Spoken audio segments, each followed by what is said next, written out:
Avoir une idée, c'est bien. Développer un projet pour un utilisateur, pour un client, pour un bénéficiaire, c'est encore mieux. Mais avoir les moyens de passer à l'action, c'est l'idéal. Bienvenue dans la deuxième phase de WeBrand, bienvenue dans la faisabilité. Cette faisabilité, nous allons l'étudier à travers 3 axes, 3 étapes. Quels sont les moyens humains, quels sont les moyens techniques et technologiques, et quels sont les moyens financiers pour construire votre offre. Tout d'abord, les moyens humains. Quelles sont les compétences que vous avez? Qu'est-ce qui vous permet aujourd'hui de construire facilement, rapidement, une solution attendue? Si vous n'avez pas les moyens humains pour cela, si vous n'avez pas ces compétences, où pouvez-vous les trouver? Quel est le partenaire qui peut se joindre à vous? Et là, c'est essentiel dans cette phase de faisabilité.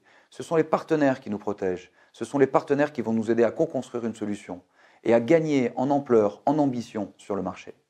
Les moyens humains, ce sont des compétences que vous avez et que vous allez chercher pour mener à bien votre projet.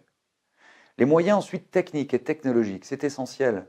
La technologie aujourd'hui, c'est un progrès qui doit profiter au plus grand nombre. Cette technologie, elle va développer des solutions, de la facilité, de la fluidité pour vos clients, pour vos utilisateurs et vos bénéficiaires. Comment peut-elle le faire? Comment peuvent-elles le faire? Comment pouvez-vous également améliorer les techniques existantes? Cette phase-là est essentielle entre l'humain, la technologie, et au milieu apparaît un mot que nous n'avons pas encore prononcé depuis le début, c'est l'innovation. Si nous cherchons à faire des solutions différentes, améliorées, c'est déjà de l'innovation. En utilisant des compétences que vous avez, en utilisant les compétences d'autres partenaires, en cherchant à utiliser des technos, à les modifier, à les amplifier, à les développer, bienvenue dans le monde de l'innovation. Des moyens humains, des moyens techniques, des moyens technologiques, il nous reste maintenant à chiffrer tout cela pour savoir quels sont les moyens financiers pour faire apparaître cette phase de faisabilité.